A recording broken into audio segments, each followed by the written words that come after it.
Ce programme est financé par les amis et partenaires du ministère de Joyce Meyer. Dieu essaye de vous donner des réponses qui vous garderont loin des problèmes. Et il ne changera pas d'avis. Ça ne vous fera pas de bien de l'ignorer et d'espérer qu'il aura une réponse plus facile, parce qu'il n'en aura pas.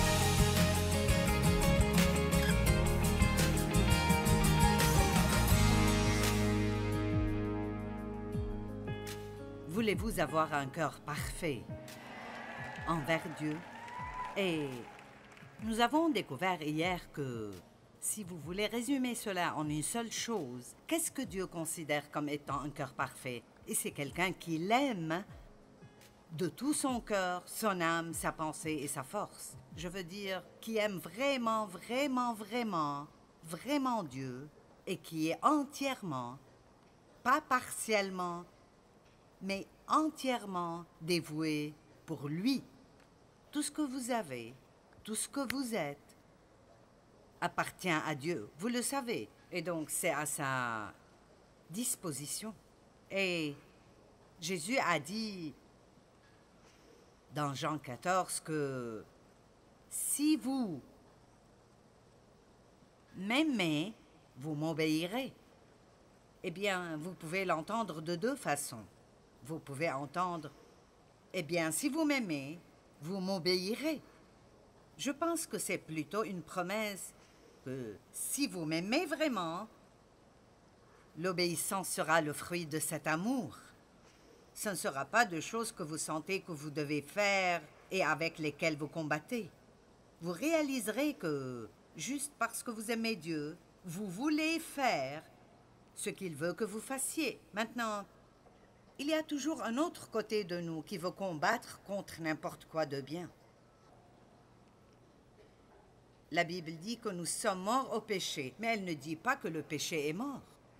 Donc, tant que nous sommes ici sur cette terre, nous devrons faire face à la tentation du péché.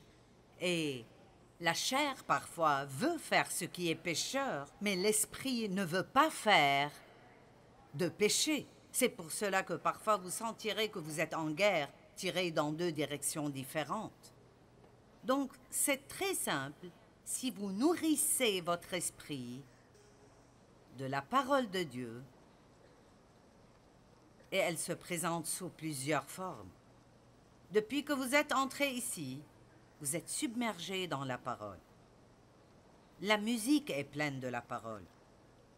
Tous ceux qui sont venus et vous ont dit quoi que ce soit, c'est plein de la parole.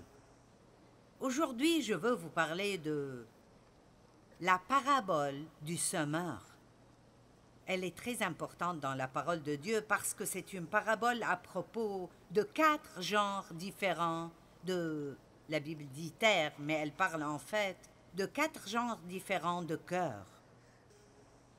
4 différents états du cœur et comment ces 4 cœurs différents entendent ou n'entendent pas la parole de Dieu. Il y a quelques milliers de personnes ici aujourd'hui et elles seront multipliées car plusieurs milliers et même des millions regarderont à la télé partout dans le monde et certains tireront plus de ce que je dis que d'autres.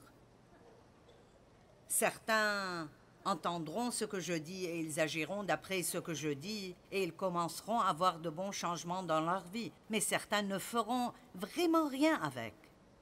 Certains se concentreront sur ce que je dis, et d'autres laisseront leurs pensées errer, et donc ils resteront là avec un sourire sur le visage, mais ils n'en tirent rien parce qu'ils n'écoutent pas vraiment. Et donc, je sais ce que Dieu a fait dans ma vie, et je sais ce qu'il peut faire, et ce qu'il veut faire, et ce qu'il fait dans vos vies.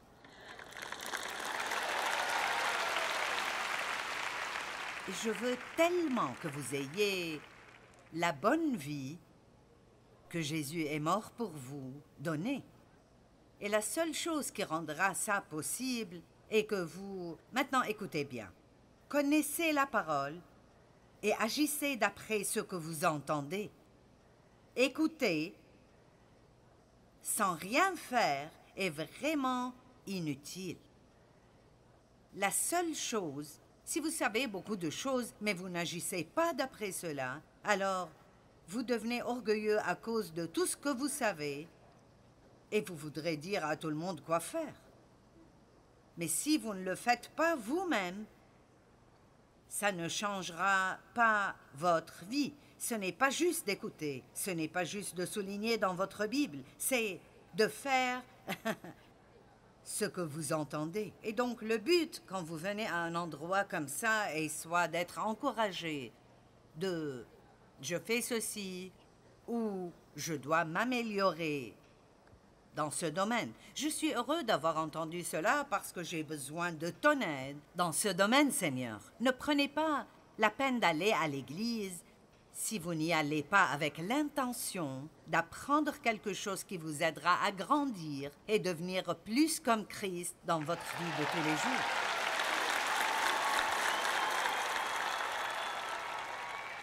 Vous savez, certains disent « je vais à l'église chaque dimanche ». Eh bien, c'est bon pour vous.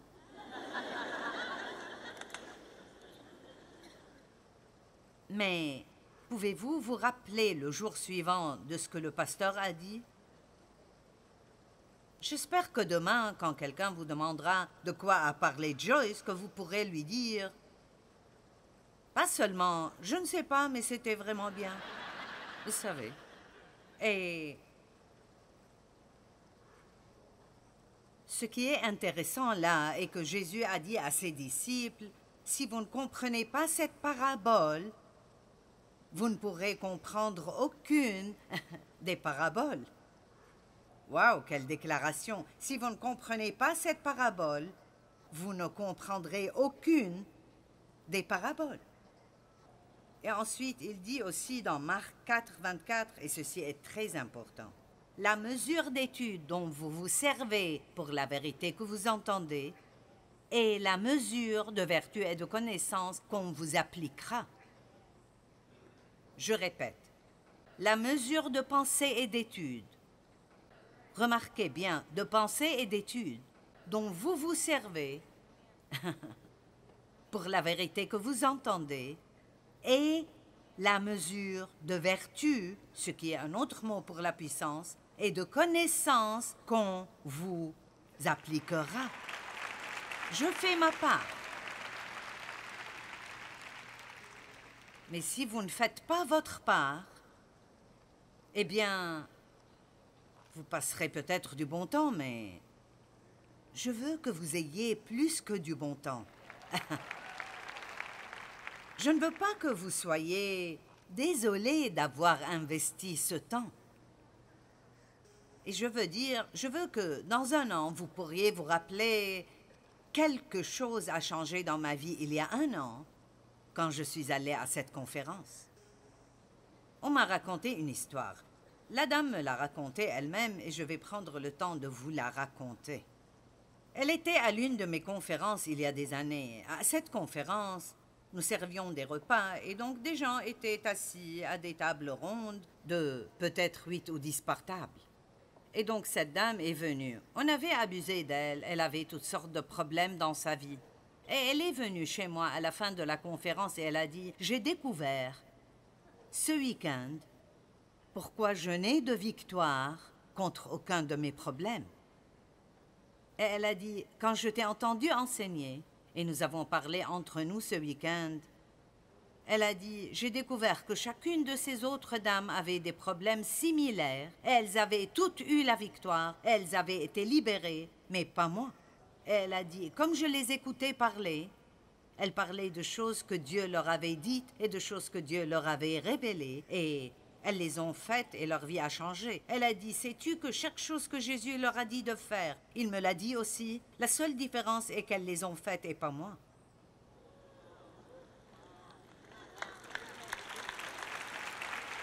Dieu nous parle et nous montre des choses tout le temps. Et nous parlons à cette conférence de prendre un plus grand engagement. Et donc, laissons l'un de nos buts être de nous engager à écouter ce que Dieu dit. Allez, Dieu essaye de vous donner des réponses qui vous garderont loin des problèmes. Et il ne changera pas d'avis. Ça ne vous fera pas de bien de l'ignorer et d'espérer qu'il aura une réponse plus facile, parce qu'il n'en aura pas. Et je sais que toute personne présente ici, parce que Dieu ne fait pas exception de personne et la parole marche pour tout le monde. Il dit quiconque, toute personne qui apprendra la parole, étudiera cette parole et la laissera entrer dans les profondeurs de son cœur, là où elle devient une révélation, et agira d'après ce qu'elle enseigne à plusieurs reprises, pas simplement une fois pour voir si elle marchera. Vous n'en êtes pas arrivé là en faisant une seule mauvaise chose une fois. Et tout ne sera pas réparé juste parce que vous faites une seule chose bien une fois. Vous devez prendre un engagement et faire ce que Dieu dit encore et encore. Personne ne peut faire ça et revenir me dire que Dieu n'a pas changé sa vie. Donc, je suppose que je mets un peu de responsabilité sur vous aujourd'hui pour dire votre victoire n'est pas dépendante de nous qui travaillons et étudions pour vous amener la parole.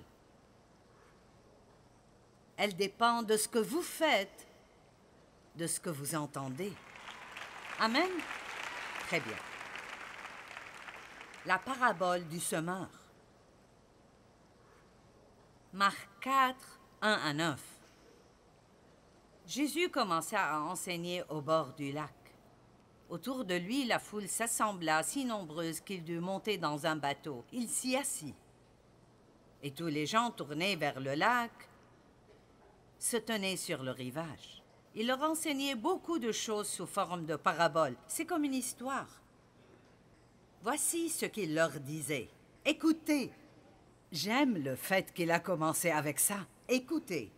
Point d'exclamation. Un semeur sortit pour semer. Or, comme il semait, des grains tombèrent au bord du chemin, les oiseaux les mangèrent. D'autres tombèrent sur un sol rocailleux et ils levèrent rapidement parce que la couche de terre n'était pas profonde. Mais quand le soleil se leva, il brûla les petits plants et, faute de racines, ils séchèrent. D'autres grains tombèrent parmi les ronces. Celles-ci étouffèrent les jeunes pousses qui ne produisirent rien. D'autres encore tombèrent dans la bonne terre. Les plantes poussèrent, se développèrent et produisirent des épis. Les uns portaient 30 grains, d'autres 60 et d'autres 100.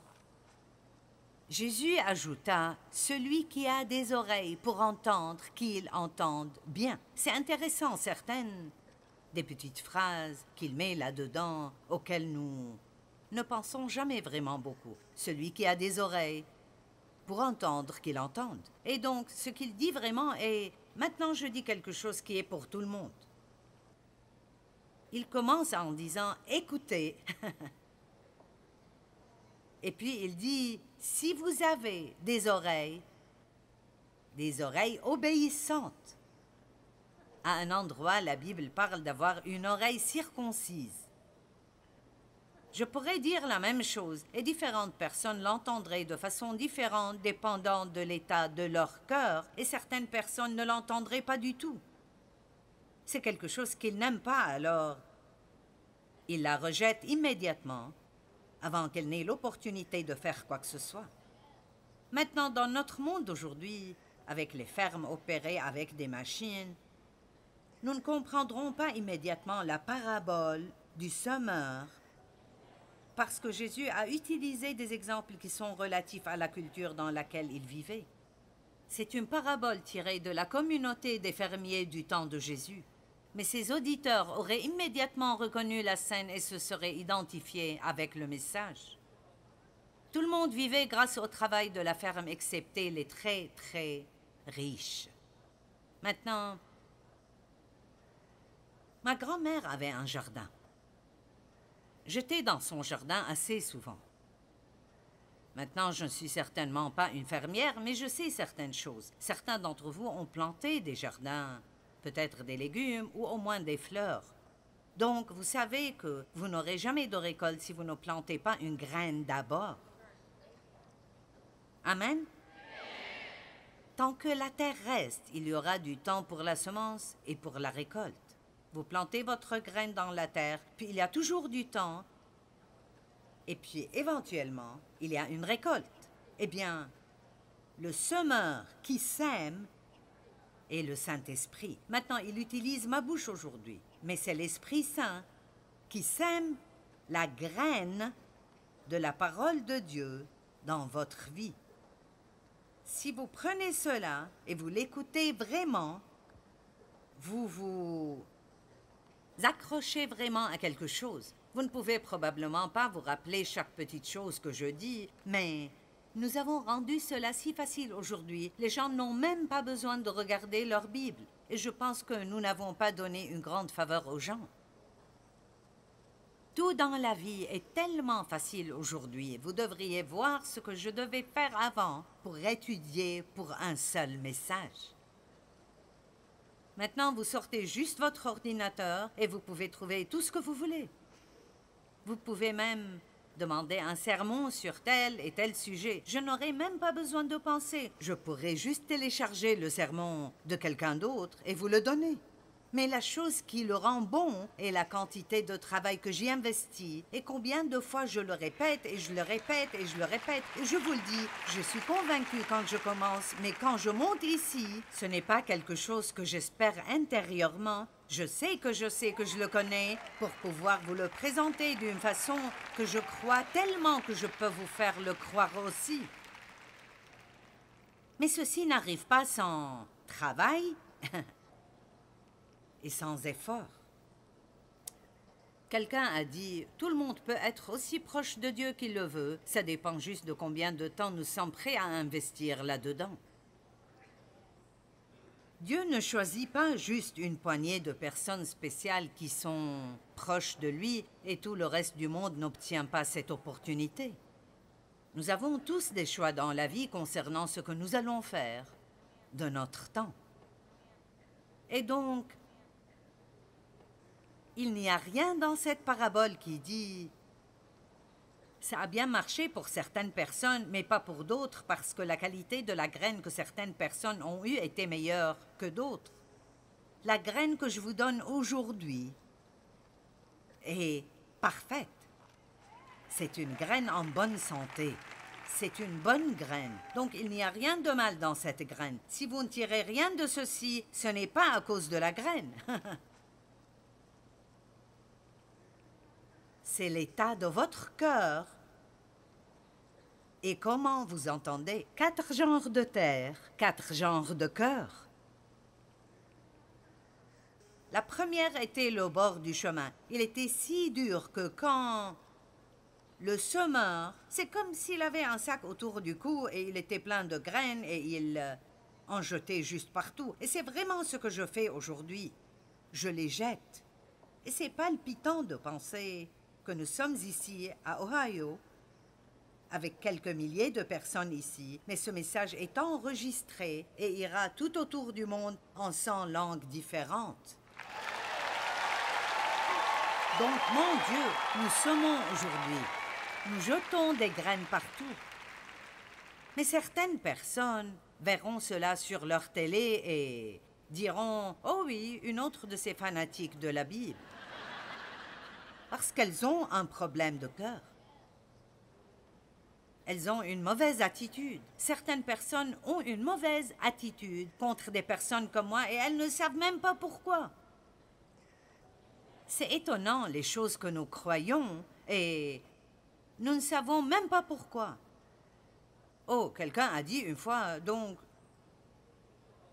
j'ai dit d'accord. Des graines sont tombées sur un sol rocailleux, d'autres parmi les ronces et d'autres dans la bonne terre. Il n'a pas donné plus d'explications à ce moment-là à la foule, mais plus tard, Jésus a pris ses disciples de côté et il leur a dit « Vous ne comprenez pas cette parabole? Comment alors comprendrez-vous les autres paraboles? » Eh bien, je n'ai jamais vraiment pensé à cela autant que je l'ai fait quand je me préparais pour ceci. Et j'ai pensé, ceci est important. Si vous ne comprenez pas ceci, vous ne comprendrez aucune des autres paraboles. Je vais expliquer ceci pour voir pourquoi Jésus a dit ceci. Tout d'abord, les gens ne comprenaient pas pourquoi Jésus est venu. Ils ne comprenaient pas. Il est venu pour amener une révolution. Et une révolution veut dire que les choses se retournent et quelqu'un vient et commence à faire des choses que personne n'a vues avant et cela amènera de grands changements. Les gens ne comprenaient pas le type de révolution qu'il amenait. Ils voulaient, écoutez, ils voulaient et s'attendaient à ce qu'il se révolte contre les gouvernements injustes et établisse un trône terrestre pour lui-même et règne sur le monde. Ses disciples ont vraiment pensé qu'il allait établir un trône quelque part et qu'il serait ces gars importants et qu'il allait donner des ordres et réparer ce qu'il n'allait pas.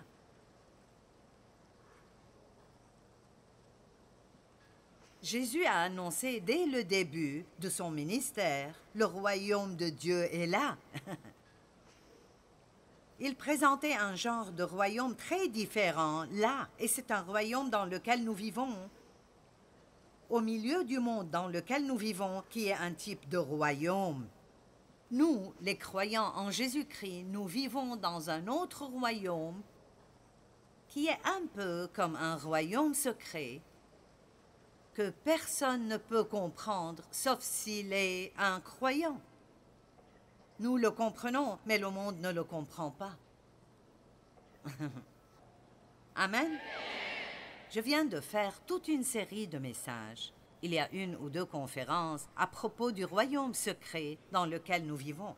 Et j'aime l'appeler le royaume à l'envers parce qu'il est vraiment l'opposé polaire du monde. Si vous voulez plus, vous devez donner plus. Si vous voulez être premiers, soyez les derniers. Si quelqu'un vous exploite et vous traite injustement, vous n'avez pas besoin de perdre votre vie à les haïr. Vous pouvez leur pardonner. Allez, vous feriez mieux d'être plus enthousiasmés que cela. Savez-vous que les gens qui ne sont pas sauvés n'ont pas d'autre option que de haïr, de vouloir prendre leur revanche et d'être pleins d'amertume et de laisser cela les consumer et ruiner leur vie? Mais nous avons une autre option. Dieu nous fortifie. Il nous permet, en fait, d'avoir la compassion envers la personne qui nous maltraite. Et nous pouvons dire, comme Jésus l'a dit, « Père, pardonne-leur, ils ne savent pas ce qu'ils font. »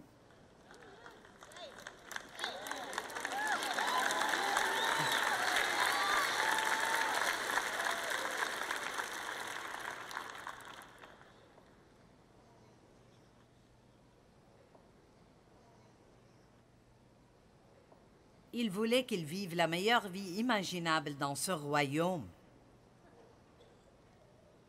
Tout le royaume, ce royaume secret, est basé sur une chose.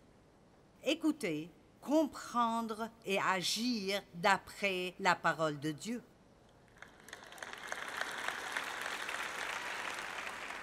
Je ne sais même pas comment dire à quelqu'un qui ne sait pas déjà combien les paroles de ce livre sont puissantes. Je veux dire, Mike partageait juste 2 témoignages avec moi aujourd'hui de 2 magnifiques dames amish qui sont là. Et l'une d'entre elles a dit qu'on a abusé d'elle et que ça arrive beaucoup dans cette communauté très patriarcale. Et elle cherchait de l'aide. Elle est allée à la bibliothèque publique et a trouvé un tas de mes livres. C'était le champ de bataille de la pensée. Et sa vie a été complètement transformée. Et maintenant, elle enseigne.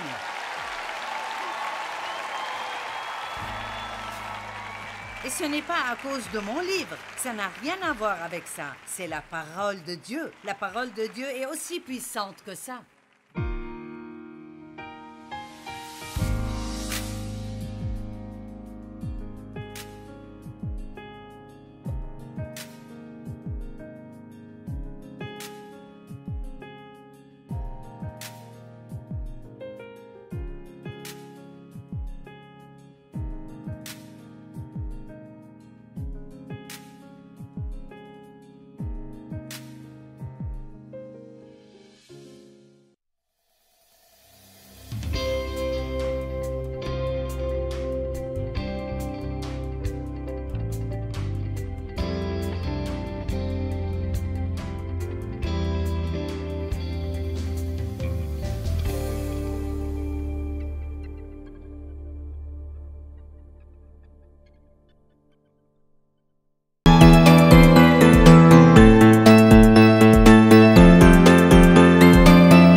trong trái tim không bao giờ xa.